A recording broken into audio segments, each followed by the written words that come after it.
আসসালামু আলাইকুম। আপনারা ভালো আছেন নিশ্চয়ই।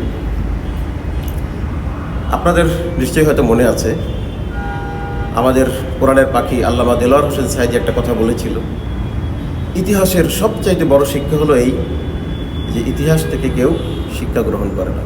মনে আছে? ইরাকের সাদ্দাম হোসেনের পরিণতি তো আপনারা দেখেছেন। এই পরিণতি দেখে গাদ্দাফি, মুয়াম্মার গাদ্দাফি, লিবিয়ার প্রেসিডেন্ট, তার একটা শিক্ষা গ্রহণ করা উচিত ছিল কিনা? আবার গাদ্দাফির পরিণতি দেখে বাশার আল আসাদ, সিরিয়ার প্রেসিডেন্ট, তারও একটা শিক্ষা গ্রহণ করার দরকার ছিল, প্রয়োজন ছিল। শিক্ষা গ্রহণ কিন্তু তারা করে নাই।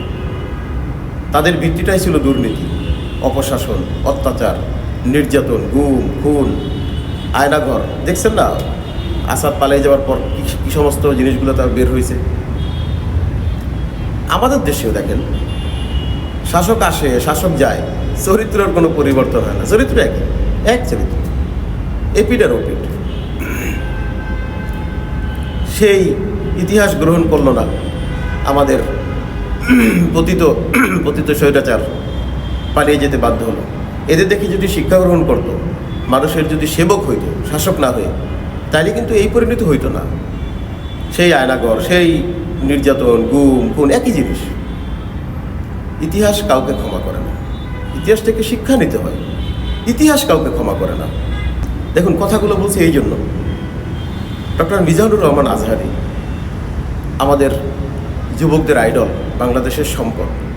সবশেষ যখন এই দেশ থেকে চলে গেল, এখন তো আপনারা সব কিছুই জানতে পারছেন যে তার জীবনের থ্রেট ছিল, তাকে মেরে ফেলত, আয়নাঘরে ঢুকাইত, এরকম থ্রেট ছিল। যাবার আগের কথাগুলো শুনছেন না? আমাদের ধর্মমন্ত্রী ছিল, কি আজহারি মাজহারি এগুলো নিয়ে বলতে চায় না, তার স্পেস না দেওয়ার জন্য কত কথা বলছে না। সে আজকে চলে গেছে মাওলার ডাকে। আল্লাহ তাকে জান্নাতবাসী করুক, আর ওনাকে একটু বিশেষভাবে আল্লাহ আরও সম্মান বাড়াই দেন। উনি এরকম একটা পদে থেকে যে ধরনের কথাবার্তা উনি বলেছেন, সেটা আসলে জাতির জন্য কোনো সুখকর কোনো বিষয় ছিল না, আমাদের কাম্য ছিল না। এনিওয়ে, তো উনি যে চলে গেছে, ওনার জায়গাটা কিন্তু ফাঁকা নাই, খালি নাই। ওনার জায়গায় এই গতকালকে আরেক ভদ্রলোক, উনি কোন দল করে আমি জানি না, কি আসাদুজ্জামান এরকম একটা নাম আর কি, সে ওই একই সেন্টেন্স, সেই আজহারি মাজাহারি এগুলো। চরিত্রের কিন্তু পরিবর্তন হয় নাই। আমাদের রাজনৈতিক দলগুলোর শিক্ষা গ্রহণ করা উচিত ছিল। পতিত স্বৈরাচারের আচার আচরণ, তার পরিণতি, এগুলো দেখে শিক্ষা কিন্তু গ্রহণ করে নাই। ইতিহাস কাউকে ক্ষমা করবে না, মনে রাখবেন। ইতিহাস বড় নির্মম, কাউকে ক্ষমা করে না। তারপরে আরেকটা দলের, একটা রাজনৈতিক তাদের দলের সর্বোচ্চ লিডারের নাম নিলে নাকি জান্নাতেই চলে যাওয়া যাবে। আমার ভিডিও শেষে আপনারা দেখতে পারবেন সেই ঘটনাগুলো, কি আজগুবি কথাবার্তাগুলো। ওনার আসলে মানে কি বলবো, কোথায় কোন ঘোড়ার পিঠে তারা সাওয়ার হয়েছে বুঝতে পারতেছি না। জনগণ আসলে দেখতেছে কিন্তু আপনাদের কর্মকাণ্ড। সাবধান হন এখনো। মনে রাখবেন আল্লাহ কি বলছেন, ইন্নাল্লাহা লা ইউহিব্বুল মুতাকাব্বিরিন। বেশি অহংকার করেন না। অহংকার হচ্ছে আল্লাহর চাদর। আল্লাহর চাদর নিয়ে টানাটানি আল্লাহ সহ্য করবে না। মনে রাখবেন, এগুলোর পরিণতি কিন্তু খুব ভালো, সুফল বয়ে আনবে না। এখনও সাবধান হন। দেশকে ভালোবাসেন। শাসন করতে চান কাকে? জনগণকে। আপনারা যদি জনগণের সেবক হন, তাহলে জনগণের ভাষায় কথা বলেন। হুমকি তুমকি দিয়ে এই দেশে আর কেউ রাজনীতি করতে পারবেন বলে আমার মনে হয় না।